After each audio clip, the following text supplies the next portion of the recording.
If you want to make a Christmas cake without eggs and without a ton of ingredients, but that turns out beautifully fruity, slightly dense, crumbly, slightly moist, you are in the right place. Let's make this together.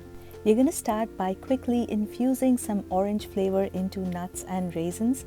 To half a cup of orange juice, add half a cup of chopped nuts, take any nuts of your choice, and half a cup of golden raisins.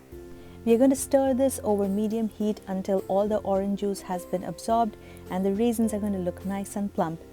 If you don't have orange juice, you can substitute with grape juice if you wish.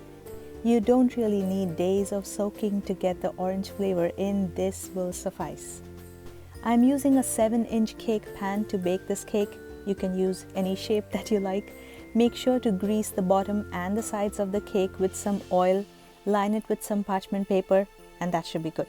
We're going to bake this cake without an oven. This is my cast iron pot. I'm going to line it with a thick layer of salt. You can reuse the salt over and over again. And we are going to place a metal plate on it, turn on the heat to low, place the lid on, and that is going to preheat the oven for you. If you want to use a traditional oven, set it at 300 degrees Fahrenheit or 150 degrees Celsius. For the dry ingredients, I've taken 1.5 cups of all-purpose flours, which is 180 grams, to which I'm adding 2 tablespoons of cocoa powder. This is unsweetened cocoa powder, 1.5 teaspoons of baking powder. We will give this a mix and set it aside. Cocoa powder is going to impart that beautiful brown color to the cake without making it overly chocolatey. For the wet ingredients, take a large bowl and add 240 ml or 1 cup of lukewarm whole milk, 1 tablespoon of white vinegar. Give that a whisk very fast. You should see that the milk has curdled up. If it hasn't curdled, add a little more vinegar or use fresh vinegar. Next, we will add in a 1/4 cup or 60 ml of oil. That's going to make your cake moist. And next I'm adding 1 cup or 120 grams of powdered jaggery. Jaggery is not only healthier than sugar, it also adds that molasses-like taste in your Christmas cake. Next we will add in a 1/4 teaspoon of salt, 1/2 teaspoon of vanilla extract, and for the spices we'll add 1 teaspoon of cinnamon powder, a 1/4 teaspoon of clove powder, a 1/4 teaspoon of ginger powder, and we're going to grate about a 1/4 teaspoon of nutmeg. Guys, if you're new to my channel, welcome. Consider subscribing for exciting recipes every week. We are now going to whisk this thoroughly so all the ingredients are well combined and the oil is emulsified well with the rest of the ingredients.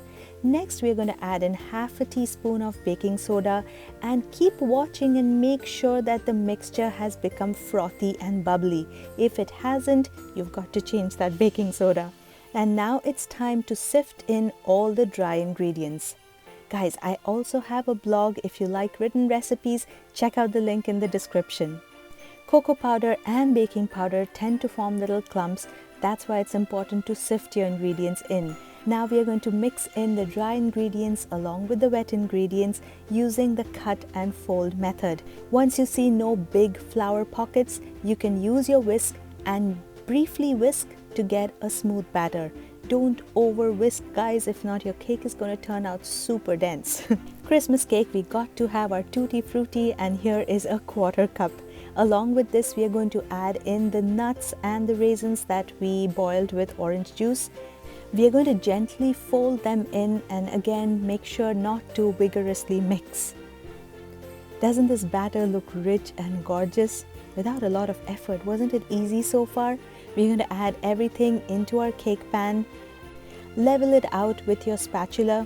You can give the cake tin a couple of taps to remove any giant air bubbles.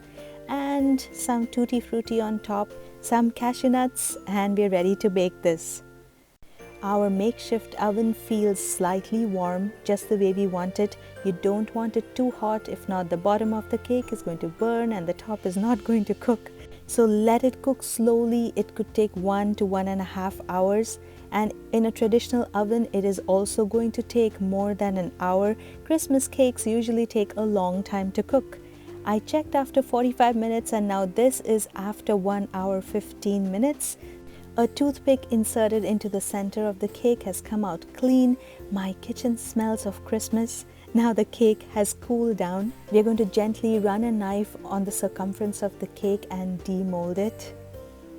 And this is our trophy, guys. Wasn't this recipe easy?